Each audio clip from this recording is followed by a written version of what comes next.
Gold and silver prices continued to fall after an historic crash that wiped out more than $7 trillion. That's about the combined GDPs of India, Indonesia and South Korea combined. We explore the reasons for the rout and whether this is just a sign of things to come. Live from Sydney, I'm Paul Allen. This is Insight, where we dive deeper into the stories that matter with crucial context and sharp analysis.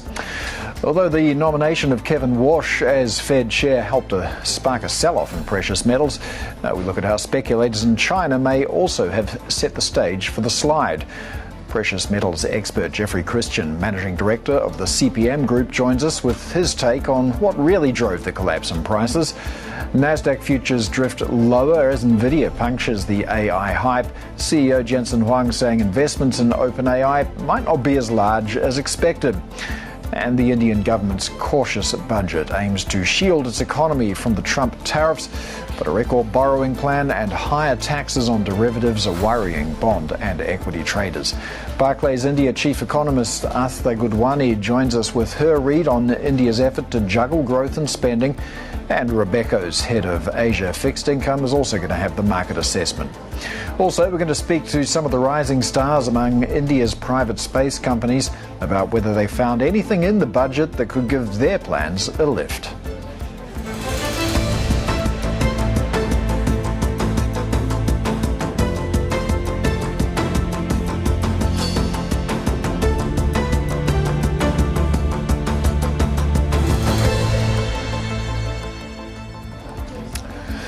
All right, let's take a look at how markets are tracking. Well, the colour tells the story, really. Pretty much everything in the red at the moment. Let's start with what's going on in China there. I mean, we've got the metals complex down there as well. Zijin Mining down. We have PMIs falling back into contraction in January. But gold and silver, really the big stories of the moment. That sudden sell-off on Friday continues. Silver in particular continuing to slide, now down 4.4%. We'll dig into that slide a little more in just a moment. But you see pretty much everything weaker. Indonesia, an interesting story as well, now slipping enough to trigger a trading halt as the commodities complex slips as well. We've got crude prices lower. And even nifty futures now just turning red. Bitcoin not behaving at all like you'd expect digital gold to. That's sliding as well. 76,417 at the moment. The Japanese yen also 155. And Sanaya Takaichi had some remarks on that as well, which we might get onto also. But let's get a little bit more on this with executive editor for Asia Markets, Paul Dobson. Paul, on a day like this, really hard to know where to start, but we cannot ignore that rout in precious metals. I mean, what's the catalyst, or was the market just looking for one? Good morning, Paul. Well, definitely a little bit of that. I mean, the run-up that we saw in the precious metals market really steepled last week before we hit that wall. The proximate reason or explanation is the appointment of Kevin Warsh to the Fed, seen as potentially more hawkish than some of the other candidates, and also his views on the Fed's balance sheet. If he would like to reduce that, that would take some of the liquidity that's sloshing about in the financial system out of it, and may therefore hurt some speculative activity and also boost the US dollar. So we saw the dollar strengthening a lot on Friday, and that weighed on all commodities trades, but then it sort of took on a life of its own. Those high momentum trades, and particularly gold and silver with a lot of speculative money in them, faced that big drawdown as we triggered stop losses in markets, and presumably many people were hit by margin calls as well. And so that sort of became the sort of momentum on its own kind of through the trading day on Friday and spinning over again into today's session. Well, one of the few things that's green on the screen next to you there is the US dollar, and of course that's what gold and silver are priced in. So there's a bit of a vote of confidence now in the US economy now that we've got a name, Kevin Warsh, as Fed chair. Yeah, you could see it that way. I think that the longer term, the market view is still dollar bearish for the year, on the basis that while the US may continue to fare reasonably well, the rest of the world may continue to fare a little bit better still. So for now, at least, there's a little bit of stabilization in the dollar, which had been under a lot of pressure in the second half of January. people still washing through some of those month-end positioning adjustments as well. So it'll be interesting to see when we get through this little patch whether the dollar resumes its downward momentum, particularly against things like the commodities currencies, which did really well, but also against things like the euro and the pound, which broke through very important levels towards the end of January too. Yeah, well, when you see gold soften like it has, and softens putting it kindly, that would perhaps suggest that it's risk on somewhere else for riskier assets, but we're not really seeing that. All the major equities markets are weaker as well. So what's driving the weakness in equities? Because, tech's taking a beating today as well. Yeah, it is. So I do think that momentum is part of it. The best performing assets so far this year are the ones that are getting the biggest bruising, and that speaks to the idea that if people are liquidating in order to face margin calls in one asset class, they'll look to the sort of next best achieving things or heaviest sort of overweight positions. So I think there's a bit of that, but I think the market is also a little bit worried about tech this morning. So we see the Kospi, for example, in South Korea's market under particular pressure. I think that story also has to do with comments that we heard from Nvidia's Jensen Huang over the weekend, which cast some doubt over AI investment. We have more news on how much Oracle wants to raise this morning. Sounds, like a lot. And I think that the market is kind of punishing AI-related stocks and tech when we have any sort of cause for concern at the moment. And so that's another drag, just what we didn't need on a day when we're already bogged down by the turbulence in the precious metals and the commodity space. All right, Executive Editor for Asia Markets, Paul Dobson there in Singapore. All right, so what really caused the crash in precious metals? Joining us now, Jeffrey Christian, Managing Director at CPM Group. Jeff, we are theory shopping at the moment. What's yours? Well, there's several things that were going on Thursday, Friday of last week into today that have contributed to this. Some of it is macroeconomic, and Kevin Warsh's nomination to the Fed. I don't take that necessarily as something. I don't see him necessarily as a hawk these days. I'm afraid that he's become more of a lower interest rate person, definitely relative to Jerome Powell. You could say that, yeah, he'd be a better Fed person than someone like Hassard, but he's probably not going to be as dynamic and as successful as Powell has been. So I think that was something of a weakness in the market.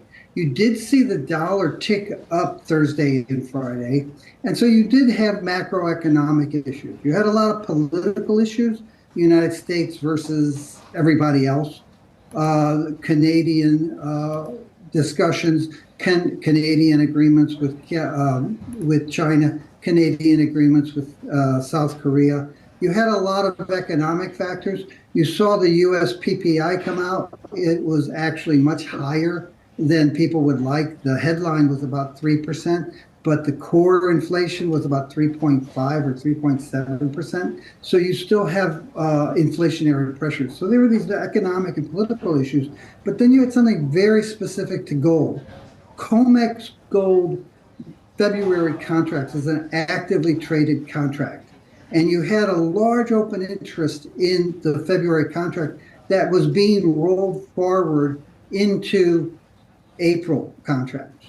So if you go back a week from Friday, you had about 14 million ounces of open interest in the February COMEX contract, which became deliverable on Friday.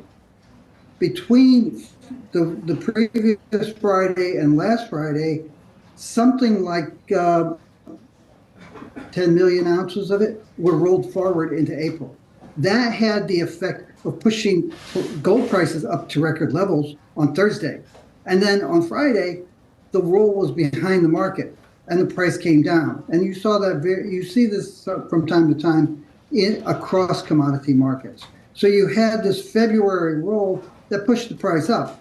And when people talk about gold crashing and silver crashing, let's be honest, gold was $3,000 2 months ago. Yeah, and from the end of November until last Thursday, it spiked from $3,000 to $5,500, right? So that's a tremendous speculative bubble that grew up starting in early December. And part of it was profit taking. Part of it was that December roll. In silver, if you go back to late November, early December, the price was $50. It was a record $50. It went from 50 to 140 over the course of December into last Thursday. And then there was this massive round of profit taking in conjunction with the prices coming off. And as soon as those prices came up, the run up in December and January was primarily not traditional gold and silver long-term, I want to buy physical metal and hold it investors. There was some of that, especially in India and China and some other countries. But we were seeing investors in the United States and Europe selling silver back to dealers to the point where the refiners said, instead of taking 1 or 2 weeks to refine silver, it's going to take us 4 to 6 weeks. So you had selling already from those traditional guys, but you had a lot of short-term, opportunistic, speculative, if you want to use that term, momentum-based people who drove the price from $50 2 months ago to $140 last Thursday. And then they said, oh, Kevin Warsh, higher inflation, I'm out of here. How? And the price came down. And there was nobody on the other side because there had been nobody on the other side on the way up. So you had those kinds of technical things going on. The question I guess you really want to ask me is where to go from here. Well, you anticipated that because given what you said, are we at the floor now, or do you buy this dip? Because what you were describing about some of the contracts early in your answer suggests that maybe the sell-off isn't enduring, or is it? Is this it? Yeah, I don't know that it's completely over. I think it's mostly over. And I explained what was going on with the February COMEX gold contract. March is an active silver contract, and you have 493 million ounces of March open interest that has to be dealt with over the course of February. So you'll see heavy buying back of silver futures over the course of February as they roll those March forward. Yeah. So I think that's there. But the bigger issue, if you're a short-term investor, you might want to wait until Monday morning or Tuesday morning, New York time to buy, because I think there is some downside left to it.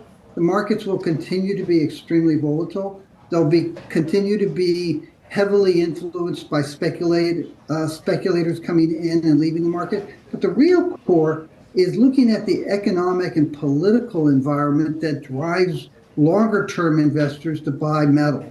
And those problems are not getting better. They're getting worse. You're seeing it in domestic U.S. policy conditions and every place else. Those things are going to continue to drive investors to buy gold and silver, which is going to continue to drive long-term gold and silver prices higher.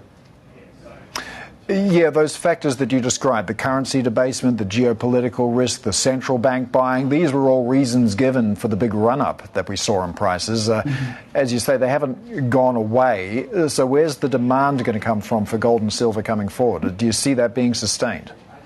Well, first off, I don't know about currency debasement. The dollar did fall on a trade-weighted basis and against certain commodity other currencies over the last year or so, but it's still very high. It's still 10-15% higher than it was in 2021, 40% higher, 50% higher on a trade-weighted basis than it was in 2011. If you look at the Treasury auctions, the bid to offer ratios have not fallen. So people are still buying treasuries. People are still buying the dollar, and there hasn't been this massive run away from the dollar on the part of governments and central banks. India has moved to get rid of it. Other central banks have been using their dollars. The Chinese central bank has been using a tremendous amount of its monetary reserves to help support the Chinese economy. That's what those reserves are there for. And most of those reserves are in U.S. dollars. So they've been selling U.S. dollars, not because they want to sell U.S. dollars and get out of the U.S. dollar, but because they want to use their monetary reserves, which happen to be in dollars, to support the economy. So I think that there's a lot of myths about the dollar, about the overall economy, and about gold and silver that have caused people to be more bullish on gold and silver than perhaps they should. We're bullish on gold and silver on a long-term basis. The silver price averaged $40 last year. We think the average price this year could be, 85% higher. Right? We're very bullish on silver from a realistic perspective, but we don't think it's going to be 85% higher from $140, which is where it was last Thursday. Silver, gold. You mentioned gold averaged 3,500 last year. We're still well above those levels, as you say. You mentioned China and India a little bit earlier. China, India, also Southeast Asia. Traditionally, we see a lot of very strong retail demand for physical bullion. Do you see that continuing going forward at these levels? Is there still the appetite there? We're seeing strong investment demand for physical metal globally. Over the course of 2025, it grew bigger. Very strong, yes, in Southeast Asia, Indonesia, Malaysia, India, China, but also very strong in the Middle East, from Turkey to Iran, very strong in Europe and the United States and Canada. You've got very strong investment demand for physical metal on a global basis because around the world, people are looking at the state of their local economies and their local political systems and the international political system. And they're worried. They're very much worried, and they want to diversify their wealth and have some greater portion of their wealth denominated in gold and silver as opposed to local currencies or the US dollar. On that note, I just want to very quickly ask you, Jeffrey, normally gold and silver would function as havens, but we're seeing money leaving precious metals. Where's it going? Because it doesn't seem to be going anywhere right now. Well, you've had 1 day down, or 2 days down now for you. Let's be realistic. And as I said, the price of silver was what, $50 2 months ago? It's down to what, $72? So it's still up 40 some odd percent from where it was 2 months ago. Similar situation with gold. So that money has come off. And as one of your colleagues was saying, a lot of money has been coming out of various assets to meet margin requirements in other assets. And it's something I've never advised investors to do. I have an asset that's falling sharply. I need to put up more margin to keep it. So I'm going to take an asset that's not falling sharply and sell it to raise money to stay in the one that's falling sharply. Doesn't necessarily make financial sense to me. But one of the things that gold and silver does is, yes, long-term, it's a safe haven. It's an insurance policy. It's a form of wealth. Short-term, it's a source of liquidity when you're getting hit with margin requirements across your other assets. All right, Jeffrey Christian, Managing Director at CPM Group. Thanks so much for joining us today. Still to come on Insight, U.S. inflation fears flaring again as President Trump nominates Kevin Warsh as Fed Chair. Former Atlanta Fed Chief Dennis Lockhart gives us his views next. This is Bloomberg.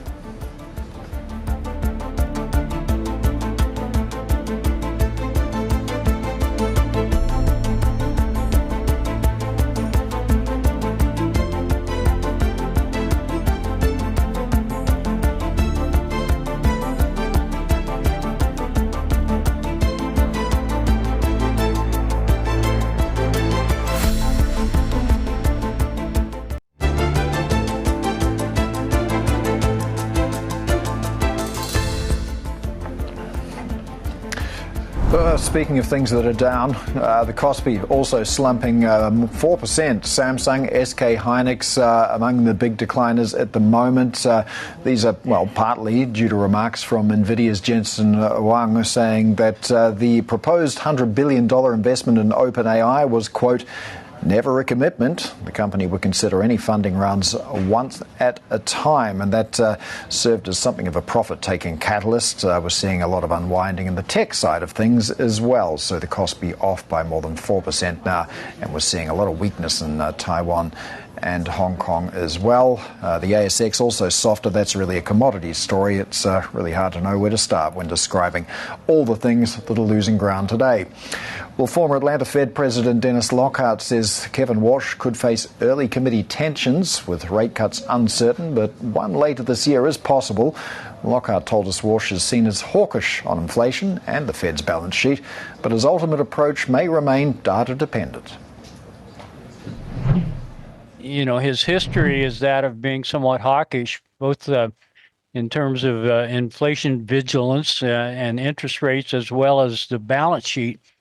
And he continues to talk about reducing the balance sheet and reducing the footprint of the Fed in markets, which is, of course, would be interpreted as tightening.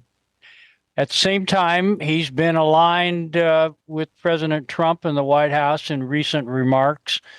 So it's not clear to me which Kevin Warsh will show up in May. I think probably he will be data dependent and with the committee will make the best decision he can. Given that there are 12 voting members on that committee, how significant is the influence of the Fed chair, and what do you expect to be sort of the direction going forward in the next 12 months? The Fed chair enjoys a great deal of deference from other members of the committee. And in my experience, when it's a close call, the chair's preference often prevails. Having said that, a new chair has to earn the respect of the committee. And so I think he's going to have a honeymoon period. And during that period, he'll be trying to conduct himself in such a way that reassures the committee that he's going to be independent. And we'll see how that plays out. I think Kevin Warsh will be navigating some tensions and some conflicting views on the committee. So it's not an easy road for him in the first few months. On the data front, there's talk that we could see inflation creeping back up. Certainly from the likes of PIMCO, that seems to be their assessment. Is there a chance that we don't even see a cut this year? Always a chance, particularly when you're looking forward early in the year. There's so many months ahead of us that it's very difficult to predict. My personal view is no cuts in the first half, but maybe a repeat in the second half of some cuts that look a little bit like the last 2 years.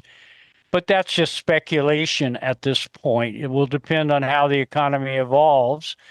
And we have both elements of the dual mandate, inflation and employment, showing a trend, but not a trend that could not be broken by new events. So it's very hard to predict, I think, at this stage. One more cut is a reasonable and plausible assumption, I think. That's former Atlanta Fed President Dennis Lockhart there, speaking to our colleagues Sherry Ann and Avril Huang. All right, let's check in on precious metals prices. We did, of course, see that huge rout in gold and silver, although, as our previous guest pointed out, we're still way above levels where we were 3 or 4 months ago. The silver spot price now $80.63. It is bouncing along just above that 50-day moving average, though, suggesting that perhaps we have found a floor. Silver futures, in fact, gaining just a little. One of the chief beneficiaries of all of this was the US dollar, one of the few currencies moving higher today at the expense of the rest of its regional peers. The Aussie back below 70 cents. We do have an RBA decision coming up this week as well. We might see the rate move up. Coming up, India's finance minister unveils a cautious budget as global risks rise. Fiscal discipline stays in focus. We'll talk more about that in a moment. This is Bloomberg.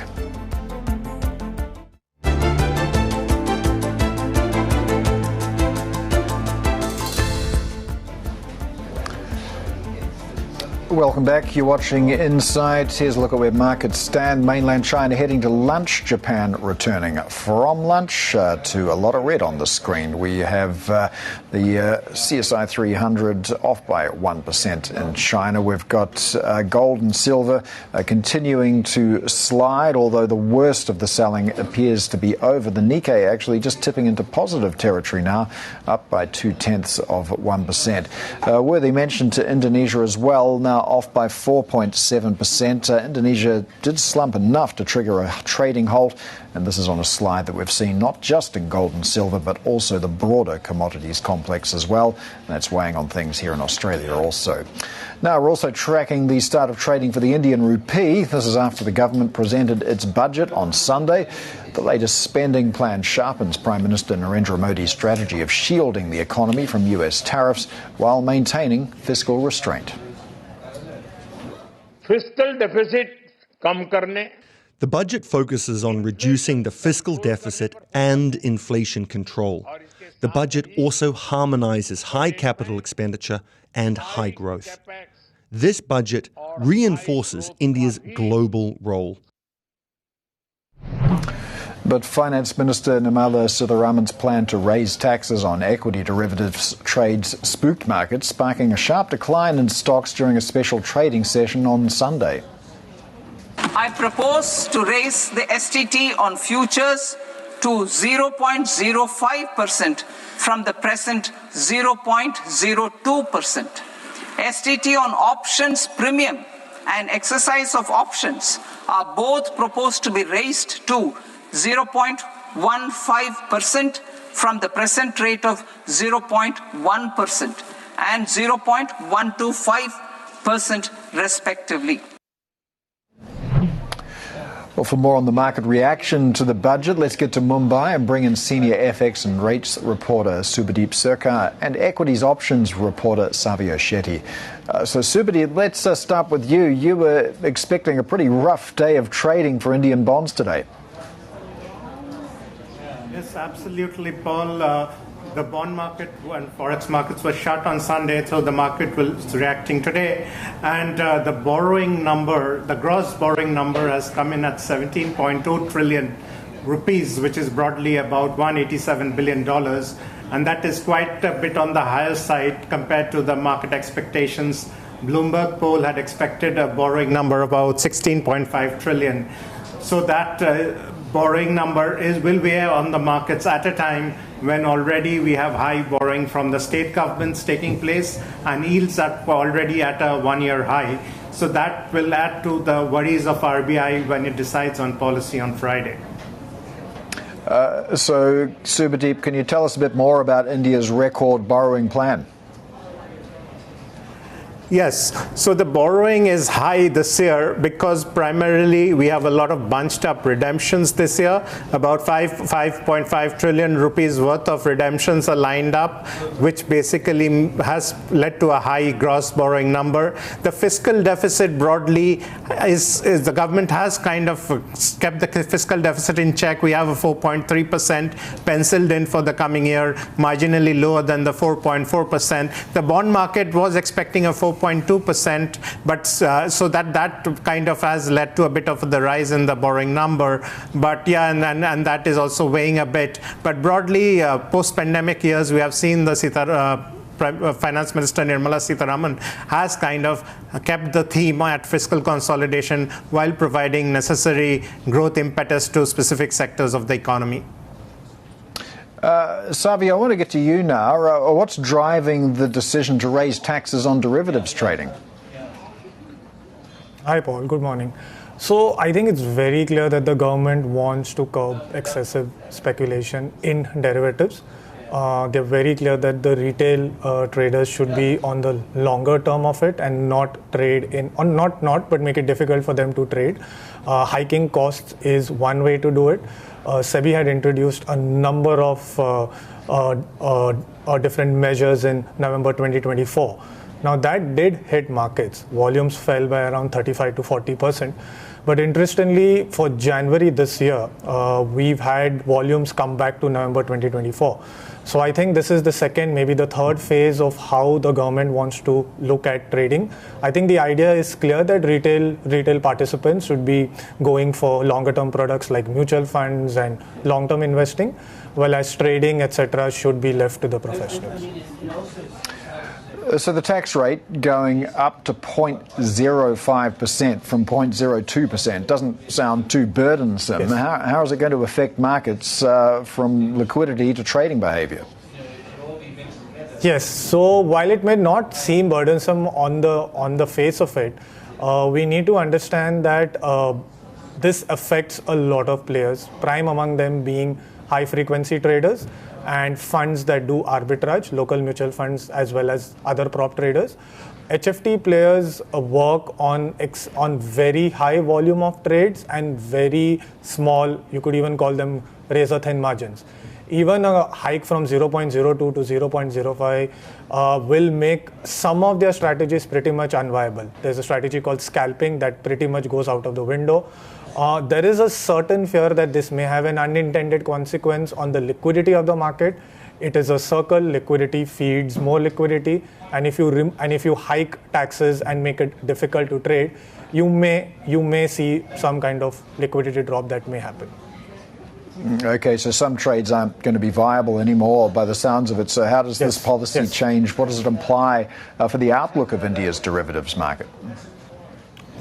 So I think the heydays for India's derivative markets are fairly over. It is important to note that yesterday's tax changes were on equity derivatives and not on commodity derivatives.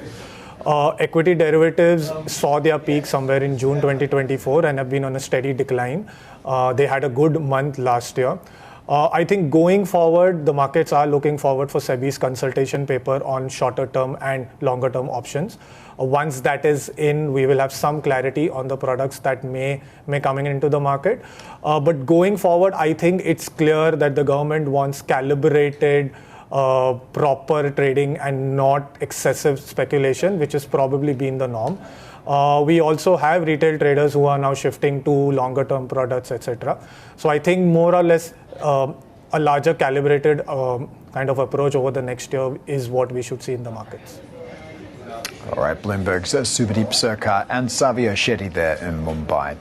Well, joining us now is Aastha Gudwani, India Chief Economist at Barclays. Aastha, thank you so much for joining us today. I mean, on some respects, this is quite a cautious budget, although we do have this record bond issuance, $187 billion for the coming fiscal year.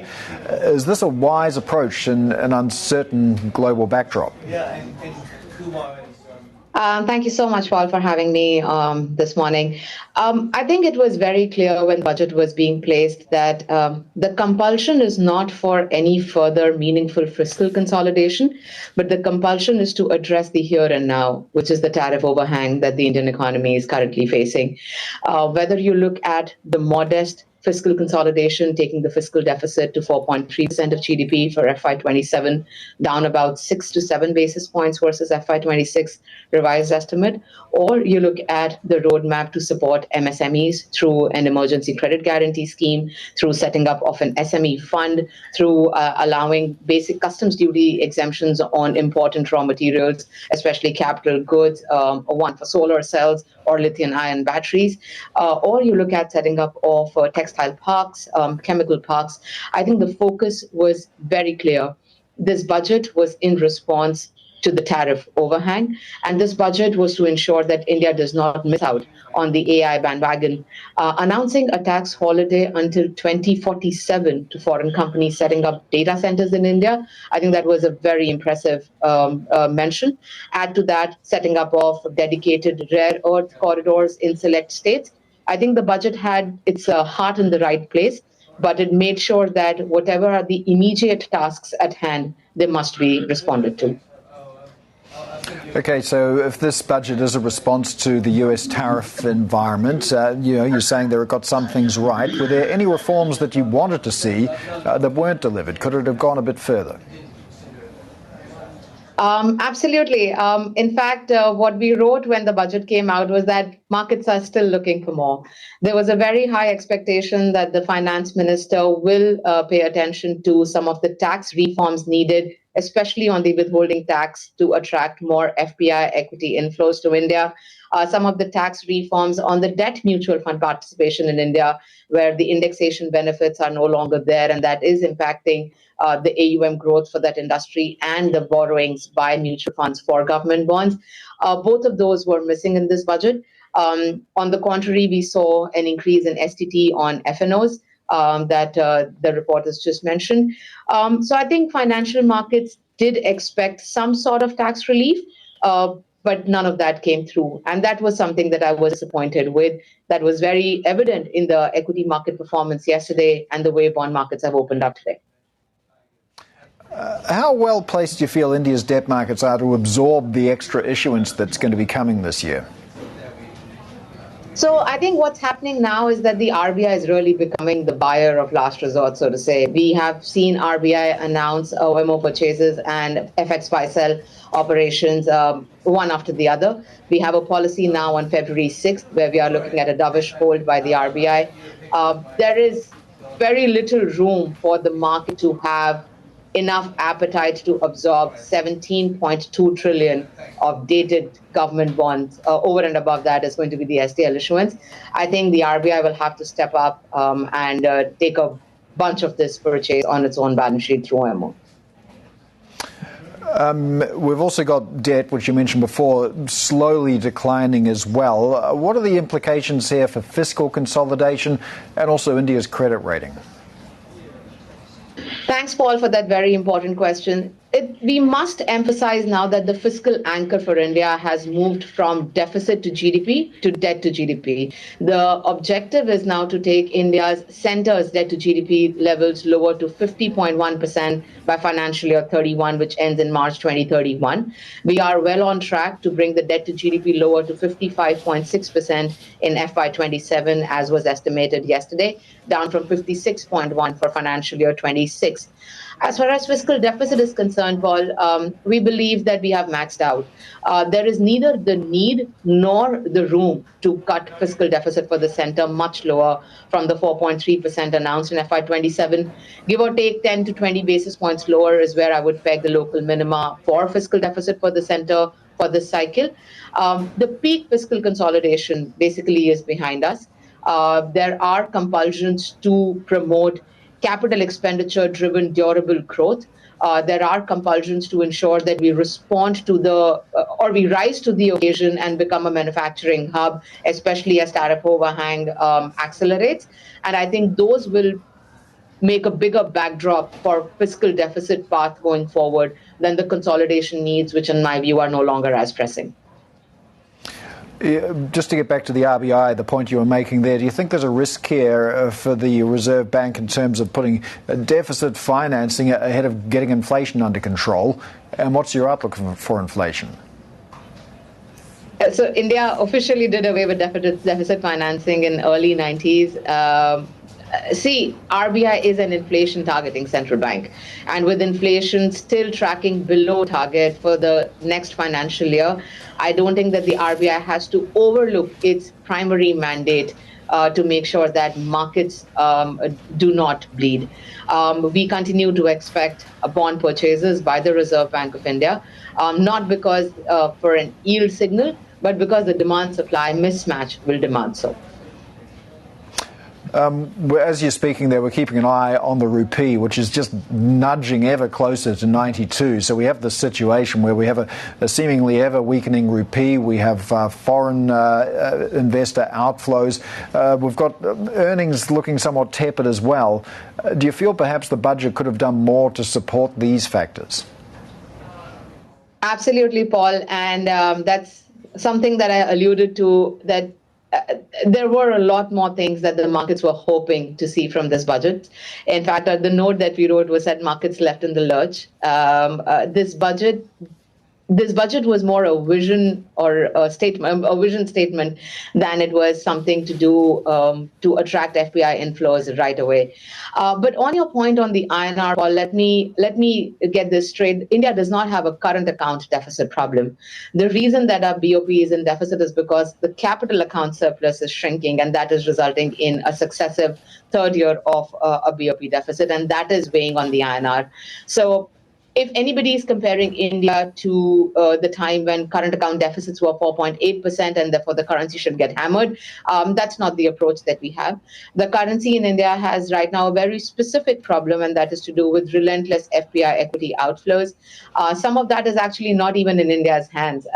If an investor is allocating more funds to the AI biggies of the world, India will probably lose out on that. It is for this reason that we were really hopeful that some withholding tax rationalization may get announced in this budget so that the FPI equities can start coming back to the country and therefore support to the INR. As you also rightly pointed out, looks like this wasn't a policy priority for now. Aastha, as you were talking there, and we see it on the bottom of your screen, gold has now fallen 5%, so plunging the most in a decade now. What do you see, if any, the impact on India's economy from this precipitous fall in the gold price? Right. So we are, as I said, a net importing country. The rise in gold imports was the key reason why we had monthly trade deficit numbers go beyond the $40 billion mark. We had highlighted back then, but for everybody here watching it right now, volume of gold imports in India were actually declining. It was really the price effect that was weighing so massively on India's trade deficit and therefore India's current account deficit.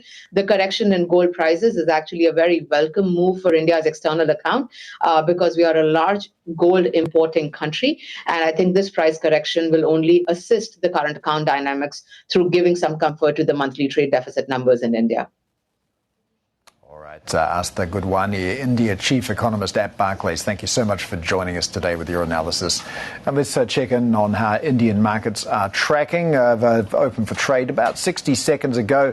The Nifty index had its worst budget day drop since 2020 during that special market session on Sunday. The bank index also suffering as well, off 1/3%, so continuing its declines as well, because of course we did see there is a plan to raise taxes on some derivatives trades, that rate going up from 0.02% to 0.05%, but that is enough to make some of those trades no longer viable. So the bank index slipping a little as well on that plan. The Nifty having its worst budget day drop since way back in 2020. And we're going to see a record $187 billion in bond issuance this fiscal year. That was a lot more than the market was expecting. The rupee strengthening just a tad, but we are still watching it for the potential of it crossing that 92 threshold at the moment, 91.73 at the moment.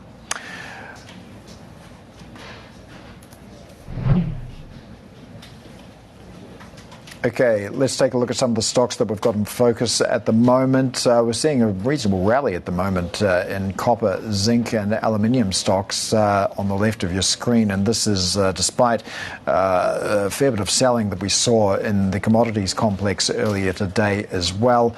Elsewhere, though, a little bit of weakness for some of those other stocks that we have there. Still to come, though, Nvidia CEO Jensen Huang says the company's investment in OpenAI's next funding round could be its biggest yet. We'll have more on his comments next. This is Bloomberg.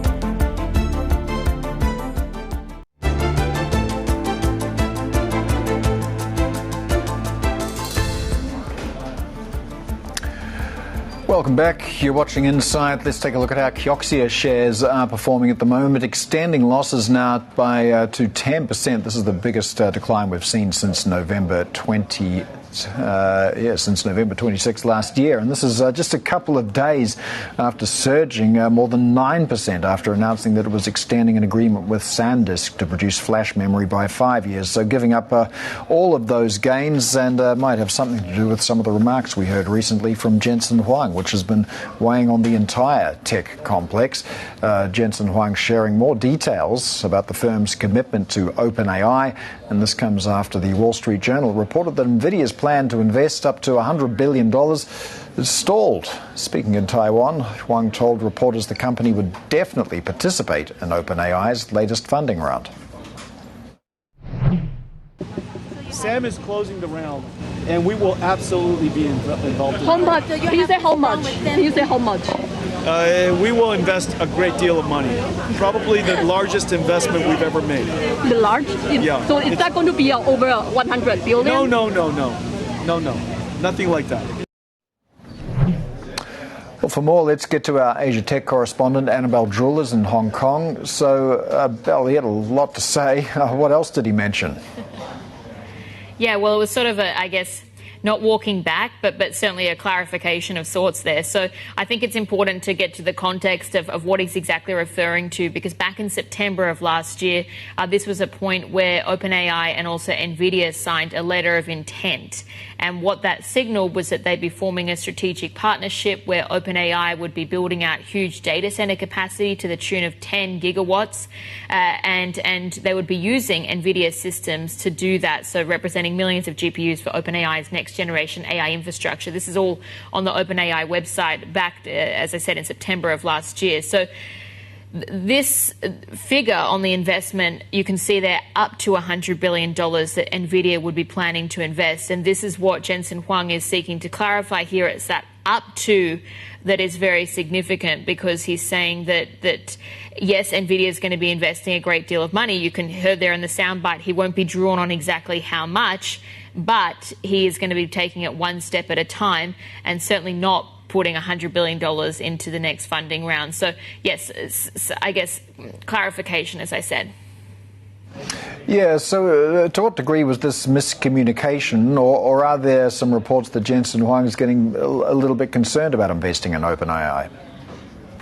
Yeah, it's probably the latter, well, at least according to the Wall Street Journal. So this is a report that's certainly drawn a lot of attention. It was published on Friday, but you can see it being reflected across the broader tech complex today.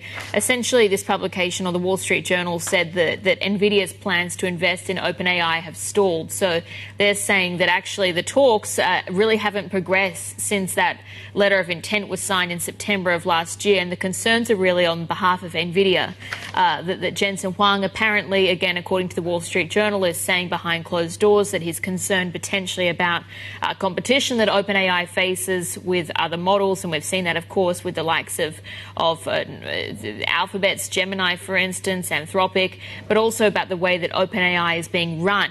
That was another concern that Jensen Huang is reportedly expressing, particularly around their fiscal prudence and their business discipline. And so he is emphasizing to people within the organization that this is a non-binding agreement. It's not finalized. He was asked directly about this. We were just hearing him in Taipei, so he was in Taipei over the weekend. But he was asked about the report that seemed to suggest he's not very happy with OpenAI. He certainly pushed that away or tried to essentially dispel those concerns, because he called it nonsense, and also said that he believes essentially in what OpenAI is doing and thinks that the work that the company does is incredible. All right, Asia Tech reporter Annabelle Drill is there. Let's take a look at Asia benchmarks, and that tech story weighing hard on some of those tech-heavy indexes. We've now got the Kospi off 5%.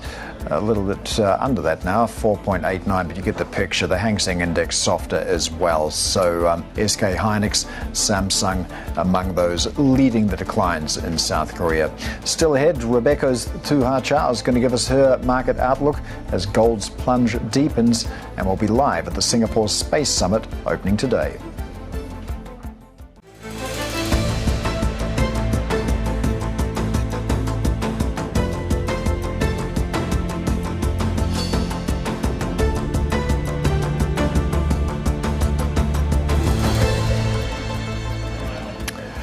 Welcome back. You're watching Inside. So let's take a look at how markets are tracking. And silver once again stealing the headlines, dropping by 10%, extending that record plunge. It's now off 33%, a little bit more than that in the past 2 days. So now got a 70 handle, 76.75, and continuing south from here. We also had gold slipping 5% a short time ago. It's not off by quite that much now, but you get the picture. Everything else on the screen also red, because we've got a tech story sending those tech-heavy indexes south as well, following remarks from Jensen Huang that There was never a plan to invest $100 billion in OpenAI. That was not a commitment. There was just a plan to invest possibly up to that much. So that's weighing on tech stocks as well.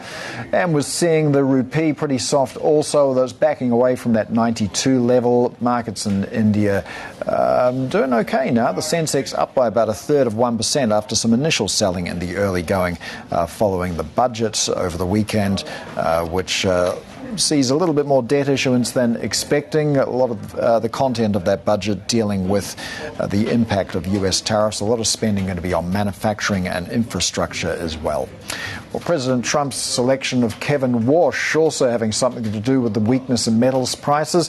The next Fed chair shifting focus from short-term rates to the central bank's $6.6 trillion balance sheet. Warsh has repeatedly and loudly blasted Fed officials for letting the bank's assets balloon, fueling speculation in markets that he could move quickly to draw them down. Now, a smaller balance sheet could grant the Fed room to cut its benchmark rate. Let's get a little bit more on this now with Chow, Portfolio Manager and Head of Asia Fixed Income at Robeco. Thanks so much for joining us today. So we've got a rally in the US dollar. Haven't seen that for a while. The Treasury curve steepening as well. What are markets telling you about the appointment of Kevin Warsh as the next Fed chair? Yeah, there's a lot of different moving parts, but I think what the market's hearing, cut with paired with a smaller balance sheet. However, I think first of all, I think it is a good market kind of candidate in the sense that he knows how to work the Fed quite well, and he's generally historically been seen as more hawkish, and that's kind of hopefully gives the market some calm that he will be quite focused on inflation. I think the big story about the steepening, which I think we've been kind of talking about for a while, is because there's this pare back of the balance sheet. Now, it is a big, as you mentioned, 6.6 trillion. It's a massive balance sheet that needs paring back. But however, doing that may be much more difficult than one would expect, and particularly with if inflation and the fact that smaller balance sheet could just mean less liquidity. As some people have mentioned, this may be one of the reasons why some of the risk assets, including some of the liquidity out of the metals and mining kind of a complex, is also happening due to maybe the fear of a tighter monetary condition going forward. How could aggressive balance sheet reduction potentially clash with President Trump's desire to see easier money, lower rates? Yeah, so this has been something that we've been puzzled about, because you're right, because if that is going to be the case, I think there is definitely going to be more. I think one of the things he's highlighted also has been better coordination with the Treasury Department to kind of to coordinate some of this move, that he's hoping that a smaller balance sheet could mean that actually investors in general would be more receptive to the Treasury as a whole, and credibility could be seen as increasing. Now, however, the mechanics of doing that does mean that actually, there could be less support for the long end, which could steepen the curve and obviously cause financing to rise. But however, that could be caveated by maybe, say, Fannie and Freddie kind of supporting the mortgage market in particular, if that's something that is a focused policy that the president wants to enact. Yeah, well, leading up to this announcement, there was a lot of concern over the risks to Fed independence as well. But, if we take a look at Kevin Warsh, I mean, he quit the FOMC back in 2011 on a matter of principle because he felt bond buying had gone too far. Do you feel that someone like Kevin Warsh being in charge kind of calms down fears that the Fed might not be acting independently anymore, and that, no, Fed independence is going to be intact? I think he has a hard act to kind of secure that, given that it's seen that he's changed his stance of an inflation hawk and that now he's advocating cuts. So I think he has to prove himself to be, but at least he's a candidate who has, is very credible in terms of his background and maybe his ability to persuade the rest of the Fed committee to kind of to move in this direction. And I think he's also made it very clear why he's changed his view on inflation. He has a very bullish AI view that AI is deflationary, and that caveats of why he thinks that, this could be, we could be entering, a more deflationary environment, which allows the cutting to happen. So yes, he's entering at a difficult phase where he has to prove that he is, a credible and independent Fed chair, given the rhetoric around this appointment. Yeah, well, we're not there yet, though. Inflation's still sticky, and the latest jobs numbers, 68,000 jobs added in January. Growth is looking pretty solid in the US as well. Does that look like an economy that needs rate cuts? It doesn't. I mean, it doesn't. Definitely, inflation is sticking, which is what the committee has been saying, right? It's waiting, which is why we don't think there's going to be any cuts until at least the second half, where data becomes clearer on where it's going. Inflation is sticky; it doesn't need a cut right yet. So yes, a cut, if it happens, would probably be the second half of the year. Tuha, I'd also like to get your views on the budget in India over the weekend. There's going to be record bond issuance. Who's going to buy them? And what's your outlook for yields in India? So yeah, here there was a bit of, there was definitely a messaging. I mean, maybe this kind of brings the two stories together. I mean, one thing that, we're very concerned about this year is about fiscal dominance that is kind of appearing everywhere. And here again, India, are focusing on kind of messaging that they are focused on the fiscal side of things, and they're not. But however, the fiscal consolidation is paired back a little bit by the fact that there's going to be much more supply. I think we're calculating somewhat like from last year, nearly 18% So there's quite a big kind of issuance coming that makes us a bit more cautious on the IGBs. We think that curves may steepen as well as a result. So again, it seems like everywhere that people want to spend more, and the bond market is the place where that funding is having to happen. So so that's paired by how we view the position there. We saw some interesting reforms in that budget, many seemingly in response to the current trade environment with the US, which isn't great. But were there any reforms that you wanted to see that the budget did not include? Yeah, I mean, we're hoping maybe some measures to kind of boost more offshore buying on the IGBs. I think we were hoping a little bit more better rules on that. However, there was some good reviews on measures to boost, corporate and municipal bonds, and onshore swaps and bond derivatives. So those are kind of quite good, that we're kind of quite happy on.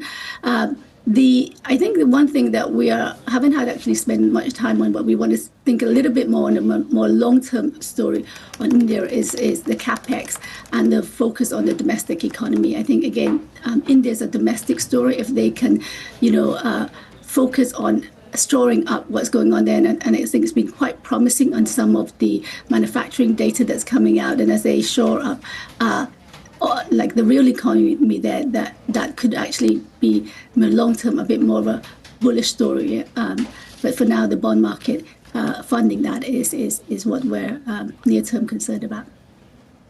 Well, also in the near term, we've got an RBI meeting on Friday. We're not expecting any change to the policy rate, but do you anticipate any commentary around the fiscal picture? Yeah, I think the commentary is going to be, as usual, that their focus, raise the focus, and maybe even, hint that there's still, a potential 25 basis points cut to kind of keep boosting demand, as demand weakens, and keep boosting the local economy in response to, more aggressive policy from the U.S. All right, to Chow of Robeco, thanks so much for joining us today with your insights. Still to come this hour, Indian startup Pixxel is building a constellation of satellites designed to be a health monitor for Earth. CEO Awais Ahmed joins us next from the Singapore Space Summit. This is Bloomberg.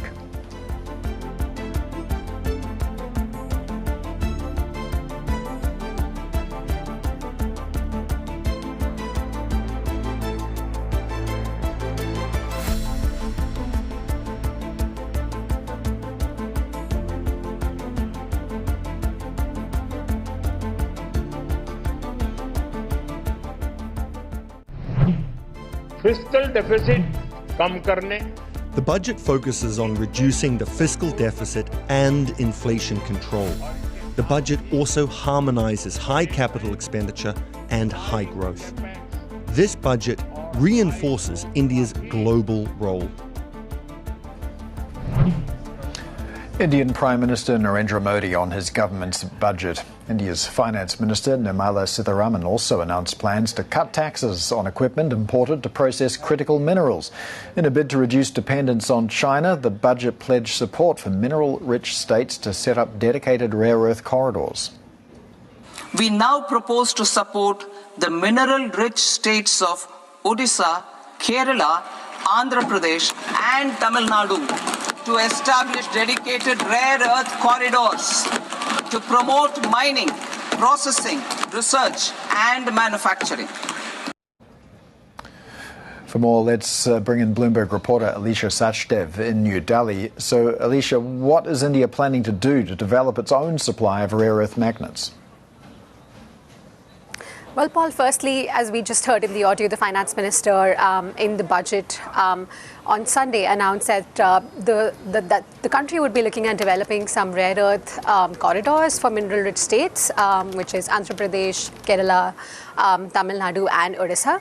Apart from that, it has also proposed exempting customs duty on the capital goods or the equipment that's required to process critical minerals in the country, as well as remove import taxes on monazite sand, which actually contains rare earth minerals. Remember, this also builds on top of a fairly large allocation that the government had made last year, about $800 million to spur local manufacturing of rare earth magnets. And this came in the backdrop of India being largely cut off by Chinese supply chains of rare earth permanent magnets. Those curbs were, of course, applicable globally in April, but India, we saw and reported, bore the brunt of its strained geopolitical ties with China, in that while other countries continue to receive magnets after their respective diplomatic engagements, India and Indian automakers still had and continue to look for alternatives and have not really received heavy rare earth magnets since then. So are these measures going to be enough? Has India managed to get any supply since China put curbs on heavy rare earth permanent magnets back in last April? No, clearly there hasn't been any, and it hurts a little bit lesser now because that is, that's a reality that automakers here seem to have accepted and have, devised workarounds, as in substituting with light rare earths or looking at alternatives like ferrite magnets, and in some cases just importing higher aggregates from China. But where this does help is that there is awareness now, and that there is self-sufficiency required in making these magnets locally. There are challenges, though, which still remain, which is that it's uncertain how long the curbs from China will continue, and it will be risky for manufacturers to invest in making magnets locally if prices were to fall in the near future. As well as that, technology from China will continue to be something that India will need to source. So while incentives and exemptions and taxes are in place, there are some other technology bottlenecks that India will also have to navigate first. All right, India auto reporter Alisha Sachdev there. Well, the Indian Space Research Organisation's plans for new rockets, a dedicated space station and human space flights received a boost from the country's budget. Media reports say the Department of Space was allocated increased funding of almost $1.5 billion. Industry leaders told Metro India the bigger budget points to stronger private sector involvement, although they are still waiting for incentives and formal recognition of space as critical infrastructure. And Singapore is this week hosting its first space summit. Satellite technology and the emerging in-space economy is going to be some of the focus areas. And Bloomberg's Avril Huang is there, standing by with the head of an Indian space technology startup. Avril. Paul, we're joined by Awais Ahmed. He is founder and CEO of Pixxel, known for constructing what it says is the world's highest resolution, hyperspectral satellite constellation, some big thematics over there. Let's bring him in now. So, Awais, my colleague was just talking about some of the reaction to the India budget just over the weekend. We're seeing more allocation for the space industry. What is your sense of, does that meet your expectations in terms of support for the sector? I think it does. Not so many unique things in this budget for the private space sector. We had seen many more of those the previous year and the year before that. But I think it's still good that there was an increase in the budget to the Department of Space, through which all the space programs take root. The predominant one of which is the human spaceflight program for launching Indian astronauts to space and to build our own Indian space station in the coming few years. The work on that has been going on well. So I think it's good. We could also see a lot of increase in the budget for defense applications, and quite a bit of the defense budget has been routed towards space applications. Space is starting to become a new mode of domain where countries are looking at how to build technological superiority, and space technology becomes a critical part of that. So I think given those two aspects in the budget, it's looking like a positive few years for space technology in India. Given how important it is, do you think the government needs to classify space assets as critical infrastructure then? So I think they have been doing that in a variety of different ways. So in the last year's budget, for example, there was a deep tech fund of quite a few billions of dollars, tens of billions of dollars that was announced, and it will be disbursed through the RDI funds, Research and Development for India funds.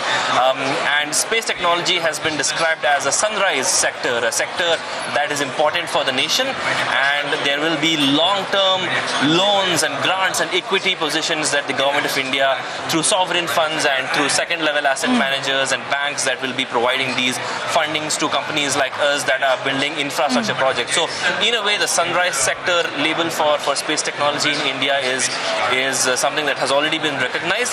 But I think, looking forward, a lot more procurement of services from space technology companies will just catalyze the economy in India a lot more than just grants and equity positions. Is that the primary source of funding for your company, or do you also get a lot of interest from local VCs? What is the proportion of funds? Yeah, so I think, just taking a little bit of a broader look at the VC ecosystem in India for space technology. We started the company in 2019, back when no one knew, what space technology investment meant, or what even hardware meant, right? So when we go to an investor and talk about launching satellites to space, and we were just, freshly graduated college students then, it was a little bit difficult to convince people to put in the money from India, because the ecosystem just hasn't developed quite a bit yet, compared to, let's say, Silicon Valley, where, these funds have seen a lot of returns from a lot of risky ventures, and they have a lot of dry powder that they had. And so we had to bring in a lot of international investment into Pixxel. The first 2 rounds of funding were from Indian angel investors and funds, but when we went to our Series A of $27 million or our Series B of about $60 million, those were led by international organizations from the US, from the UK, and the Indian VC ecosystem is gradually catching up. But I think, for the large rounds, still the opening up of the FDI, the foreign direct investment policy in India, was a critical aspect in sort of catalyzing that. So most of the funding that has gone into Indian space tech companies, you're right, is that it has come from venture capital and private equity funding, but we need to start seeing a lot more of government procurement as revenue that will really make the ecosystem go that next level higher. And you just clinched a key contract as well, but I wanted your thoughts. I mean, we talk about this hyperspectral imaging, right? What is the difference in that kind of technology and what it enables companies and perhaps governments to do? What are some of the government applications that you're seeing in this? Yes, when we started the company in 2019, there was a very simple vision. Let's build a health monitor for the planet. Just like humans can go to a hospital and get regular health checkups to see what's going right and wrong with our body, we need to be seeing what's going right or wrong with the body for planet Earth. And we said, okay, satellite data seems to be the data set for us to be able to see it at such large scales and bring in artificial intelligence to build what we call planetary intelligence. But we realized very quickly that existing satellites up there, which were multispectral or radar, they could see a lot of things, but there were many things that were invisible. For example, if we wanted to see diseases in crops, or we wanted to see pest infestations. We wanted to see if there were invisible methane leaks from natural gas pipelines, underground oil leaks, forest fires. A lot of these things were invisible to these satellites up in orbit because you can't see them with human eyes, you can't see them with normal cameras. So we had to build a different kind of a camera, and that's where hyperspectral imaging came into the picture. What these cameras do basically in a very simplified fashion is they take all of the light coming into the camera and they split them into hundreds of wavelengths. Human eyes can see only 3 wavelengths, red, green and blue, whereas our hyperspectral cameras can see hundreds of wavelengths, 300 to be precise.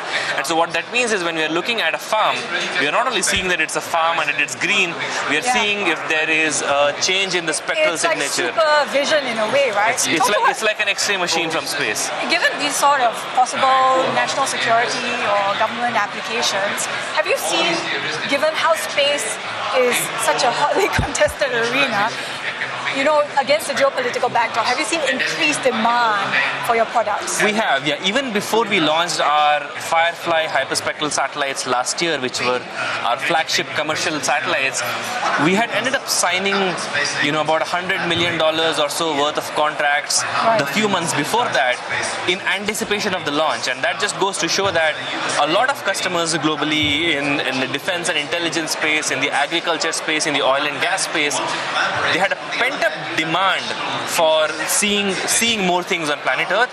And when we said we are providing hyperspectral data, they kind of jumped on the chance that, okay, if you're going to provide data in XYZ parameters, we will absolutely pay for it and buy it. And so we already had a large portion of the customers ready to start buying data before the satellites even went up. And that's just keeping on increasing year on year. So India, an important market for you. Where else? Where are your markets of priority? Yeah, so the United States has been a big market from day one. We work with the NASA, the National Aeronautics and Space Administration, for a lot of earth science related use cases. We've had contracts with the NRO, the National Reconnaissance Organization, for a lot of intelligence related use cases in the US.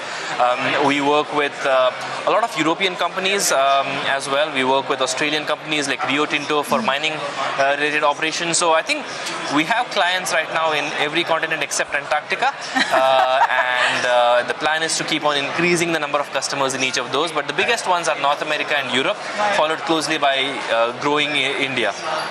That's quite a reach you have. Awais, we'll leave it there for today. Thank you so much for sharing your plans with the business for us and more about the industry as well. Back to you for now, Paul. All right, thanks, Avril. That's Bloomberg's Avril Huang there, speaking with Awais Ahmed, founder and CEO of Pixxel. Let's take a look at how foreign exchange is tracking in the region at the moment. We're actually seeing the Indian rupee gaining, backing away from that 92 level, now 91.56. We have seen a little bit of dollar strength as well on the news that Kevin Warsh has been nominated as the next chair of the FOMC. More just ahead from Singapore's Space Summit. Chennai-based Agnikul Cosmos made history with the world's first rocket powered by a single-piece 3D printed engine.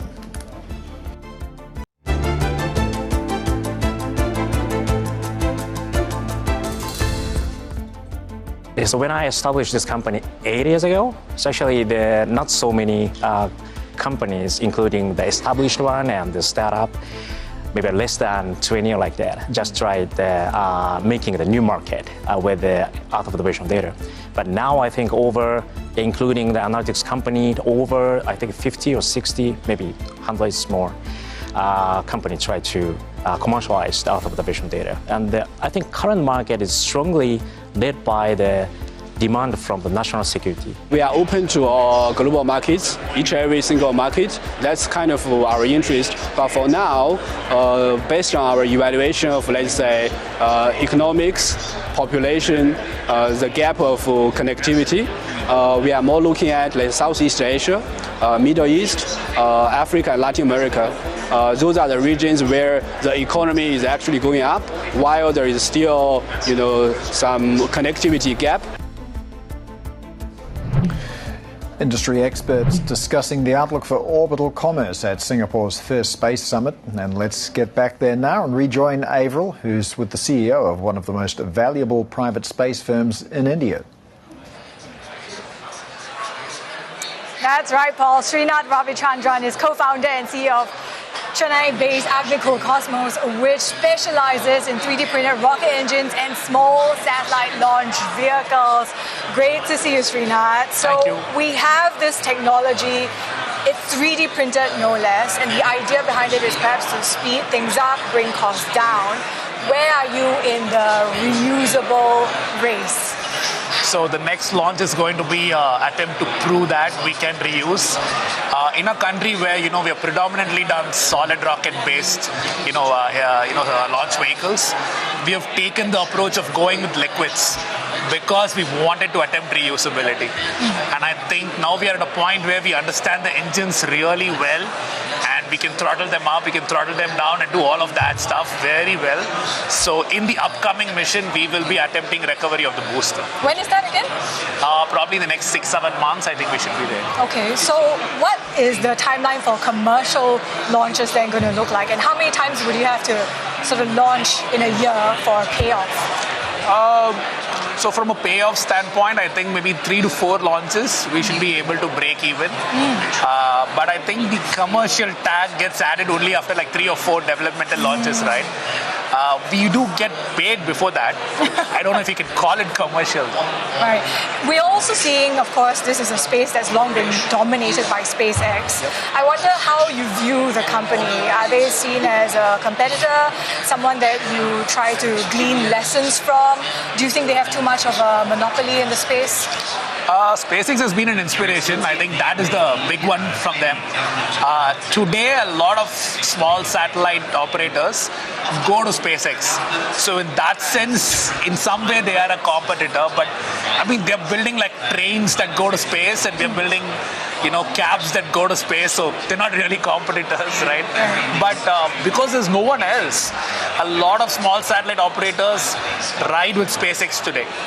So in that sense, you can think there is some competition. Okay, and what about whether you see the SpaceX IPO that could be later this year providing a sort of extra tailwind rocket fuel for the industry in terms of interest? Yeah, I think it's great. I think a lot of investors have now woken up to the fact that you can make real money out of building a launch vehicle business. Usually it's a little harder, right? Because the gestation periods are longer. It takes a lot of policy support. It's a little bit of a digital game, like it's a 0 or a 1 and so on. So typically investors have been a little shy, I would say, at least in India. But now people are waking up to it. So this is a big tailwind for all of us. Do you think that countries need to do a bit more in terms of securing or building up their launch capabilities? Of course, yeah. I think today probably about 6 nations across the world, only they have the ability to go to space. A lot of people are building satellites, but only I think 6 or 7 countries have the ability to go to orbit with rockets. So that should change. I think it's good capacity from a nation building standpoint, but even beyond that, I mean, the more I see rockets like they are keys to open a new ecosystem, right? Because the moment you make getting there easier, then people will start doing stuff there. It's a bit like the smartphone market, right?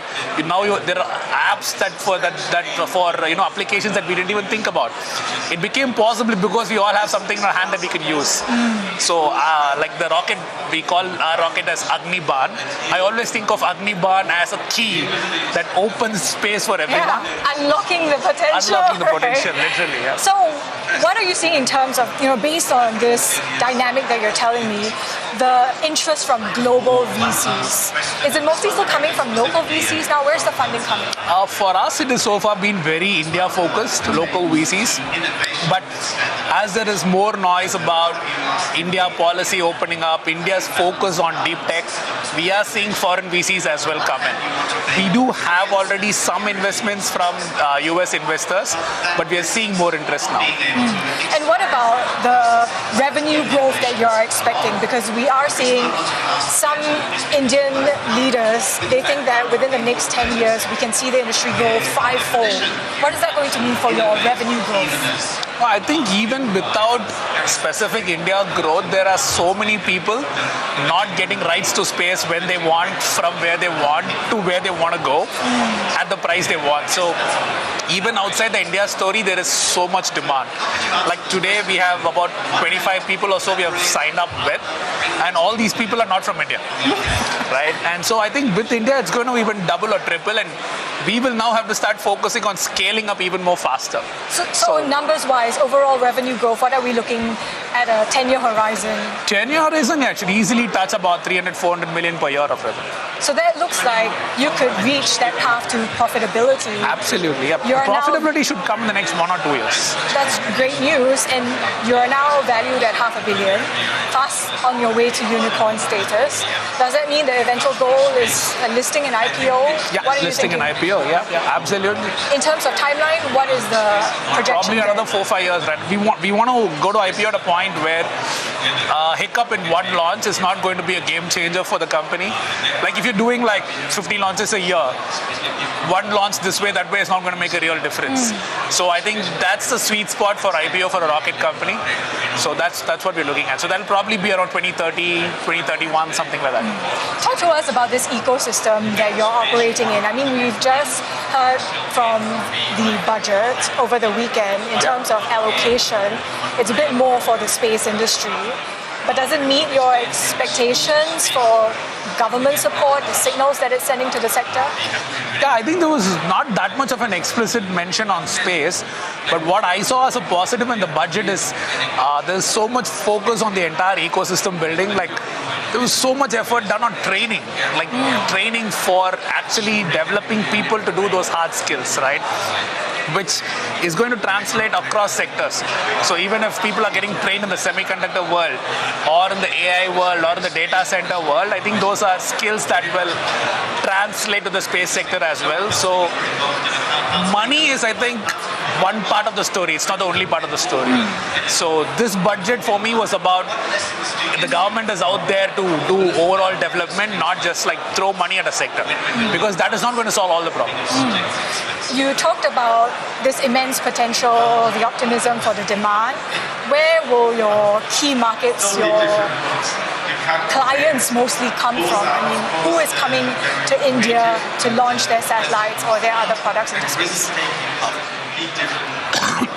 So today it has mostly been Europe and a little bit of Australia as well, and of course Singapore as well, right? Because these are some of the nations that don't have that much of a launch frequency available. The story in US is a little different.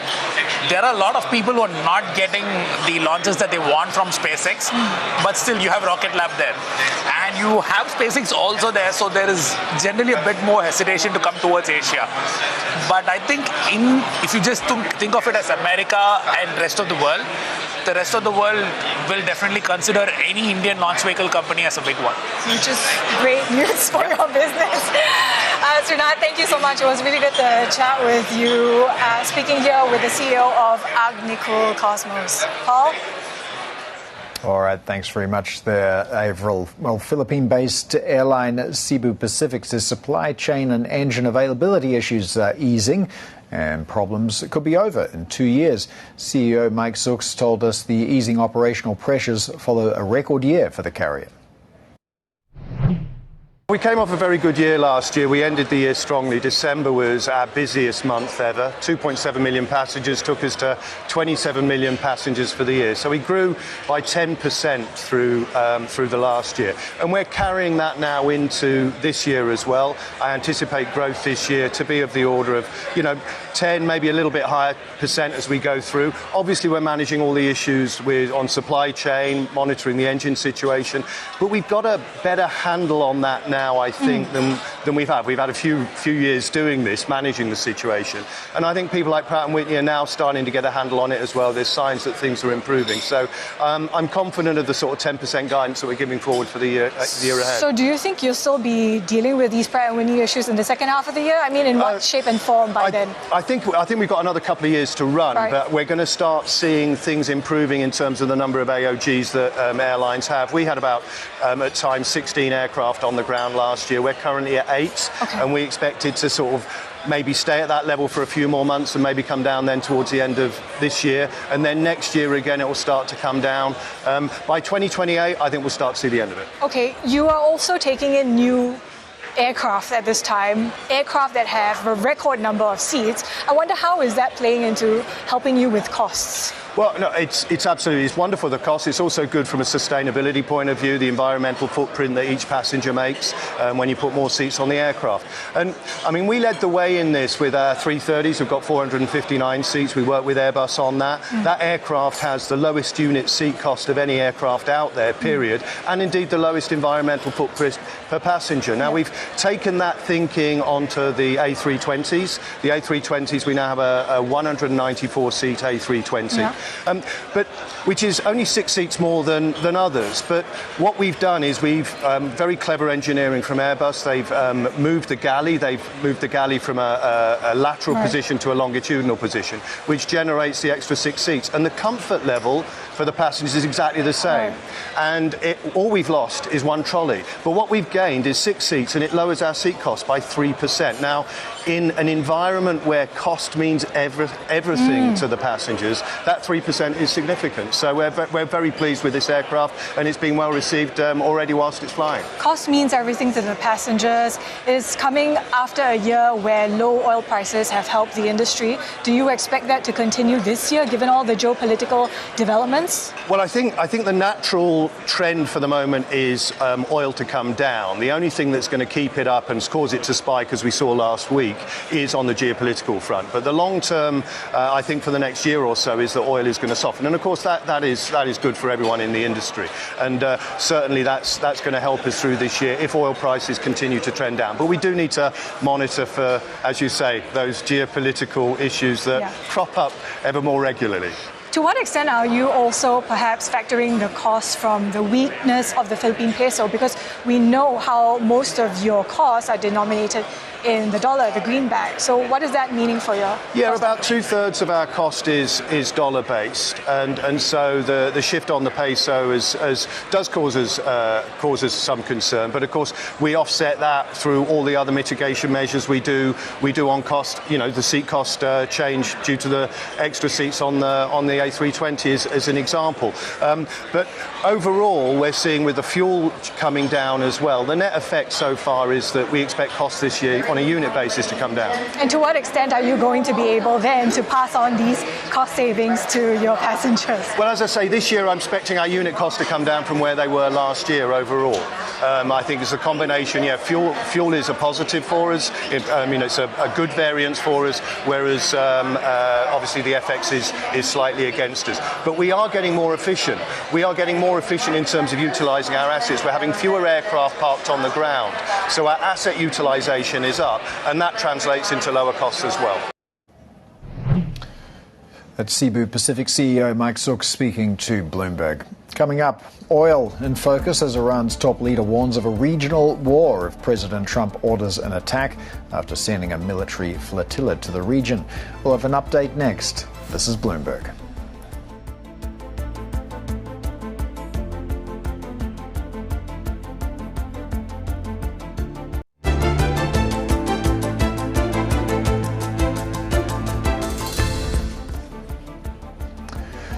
Welcome back. You're watching Insight. Iran's Supreme Leader Ayatollah Ali Khamenei has warned of a regional war as tensions continue to mount over potential U.S. strikes. This gentleman regularly says he brought warships. The Iranian nation will deliver a firm blow to anyone who attacks or harasses it. The Americans know that if they start a war, this time it will be a regional war. Why wouldn't he say that? Of course you can say that, but we have the biggest, most powerful ships in the world over there, very close, a couple of days, and hopefully we'll make a deal. If we don't make a deal, then we'll find out whether or not he was right. Well, let's get to Dubai now, bring in Horizon's Middle East and Africa anchor, Jemana Baseche. So, Jemana, what's the latest? How close are we to another round of confrontation between Iran and the US? Yeah, I think as we went into the weekend, Paul, that was the question on investors' minds. It certainly seemed like once again we were close to the brink of conflict. And we had those comments from the Supreme Leader Ali Khamenei over the course of the weekend, warning the U.S. that if they did get involved, it would necessarily bring in another regional round of conflict. Dismissed by President Trump, he was saying, of course, they were going to say that, but actually he is optimistic that the negotiations between the two sides will be successful. And judging by the price action this morning, I know you're going to talk about oil shortly, but oil is trading down 4%. The market has actually moved on to the real chance that maybe there is a window for diplomacy here. And over the course of the weekend, we know that several Arab nations, including Qatar, Turkey, and Egypt, were all trying to reopen those diplomatic channels. President Trump there talking about the possibility for Iran actually agreeing to the deal. But at this point, it is unclear what the U.S. are asking for and actually whether Iran are going to subscribe to this and whether this is actually just another delaying tactic or tactic to buy time, some saber rattling obviously coming through from the Ayatollah threatening the U.S. and U.S. assets in the region. But as for the terms of those negotiations, what we know is clear. The U.S. are going to continue to ask for a zero uranium enrichment policy, perhaps an end to Iran's ballistic missile program, and pushing for an end for the Iranian regime to stop funding some of the proxies around the region, including Hezbollah and Houthis. But whether this is going to yield any actual tangible results is the big question. But for now, I guess over the course of the last 24 hours, we've moved away from direct conflict and confrontation towards perhaps another window for the diplomatic angle to be worked. Well, let's consider the worst case scenario, though. Could Iran strike back? Well, the U.S. And President Trump has been warning for a couple of weeks now that help is on the way. He said that he encouraged the demonstrators to keep going. Of course, what we know from the little information that's available on the ground is that the protests have died down after a very brutal and bloody crackdown from the IRGC and from security forces. But in the interim, the U.S. have sent over more reinforcements. We know that they've sent over the aircraft carrier USS Abraham Lincoln. It took about 12 days to arrive there. It has 3 guided missile destroyers on the Abraham Lincoln. It sent about a dozen F-15 fighter jets to the Middle East as well. And what Iran has said is all of those U.S. assets in the region could potentially be a target. And remember, the U.S. has about 40,000 troops stationed around various air bases, Al Udeid being the largest one that is in Qatar. You will recall during the course of the war last year, there was a very telegraphed hit on that Al Udeid base. And a couple of weeks ago, it was reported that U.S. troops had started to be evacuated from that base. So there's definitely some concern that if Iran wanted to retaliate, they could retaliate on U.S. assets around the region, which is why many of these nations in the Middle East have been calling for de-escalation. And then let's not forget, of course, the Strait of Hormuz. About 25% of the day-to-day seaborne oil passes through that strait. Iran had scheduled some military exercises around the Strait of Hormuz today. They got canceled, but it is still their joker card at the back of their pocket. They know that they could cause a significant amount of disruption to the oil that's passing through the Strait of Hormuz if they wanted to. So far, they have not exercised that option, but it's still there, lingering in the background as one of the tools that Iran could use. All right, Bloomberg Horizon's Middle East and Africa anchor, Jemana Besetche there. Well, oil has fallen today. Traders taking Trump's comments that Washington is talking with Iran as a positive sign for supply. Let's get to Stephen Stapczynski, who leads Asia energy coverage. So, yes, Stephen, oil falling, but how sustainable are these declines? Well, I mean, I think overall it's how sustainable is this risk premium, the war premium that we have here. You know, we heard earlier, it sounds like the market is taking the recent comments between Trump and Iran's regime as positive. There could be some sort of deal. I mean, when you were speaking with traders last week, we were hearing from the market, from analysts, that you could see U.S. strikes as soon as the weekend that just passed. So the fact that we came out of the weekend and there hasn't been any sort of disruption to oil supply in Iran, it doesn't seem like there's any escalation in terms of tension, at least from the United States side. does indicate that it does make sense that oil prices fell. Now, when you look at the fundamentals, I'm talking about beyond the risk premium that we've built in over the last few weeks, the oil market is going into a very large oversupply. And while the month of January had a very big gain, one of the largest monthly gains in years, the market is still facing a glut. There has been strong output, not just from OPEC Plus members who have been raising supply most of last year, but also from the United States. Shale output has remained strong. There have been other countries adding to that as well. And at the same time, the Chinese demand picture is uneven. It's not looking, Chinese demand for much of the second half of last year, the imports were strong because of restocking their oil inventories. It's not clear if that's going to continue this year. And in fact, as well, with the potential for maybe another breakthrough with Ukraine-Russia, that could add more Russian barrels to the market. I think overall, we are expecting a frothier market, and there is an expectation that if you just look at those fundamentals, take away the tension that's happening in Iran, take away whatever's happening with Venezuela, whether they're going to be able to increase output or not increase output, the market is flipping into a more bearish scenario going forward. Yeah, the oversupply question not going away, but as we did with Germano, let's just entertain a worst case scenario here. If tension were to rise, if that geopolitical risk increased, what's the potential upside for oil prices here? I mean, there's a lot of upside in a worst-case scenario. I mean, what is a worst-case scenario, right? If the U.S. were to do some sort of strike, if there was some sort of impact on oil production out of Iran, they are a large oil producer. They produce millions of oil. They export millions of barrels per day of oil on ships that are often part of a shadow fleet because that's sanctioned oil. But they do make their way onto the market.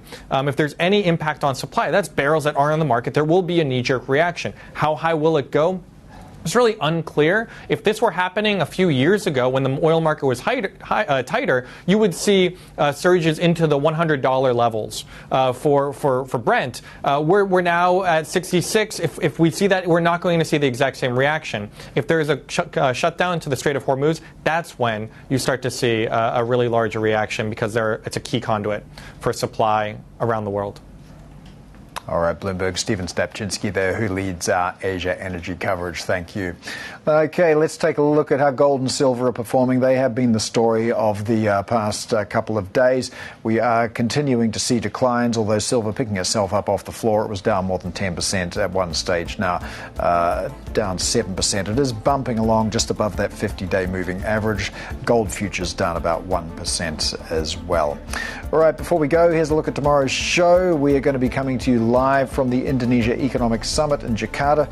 Fresh insights from the Indonesian President's Special Advisor for International Trade and the former Canadian Trade Minister. This is Bloomberg.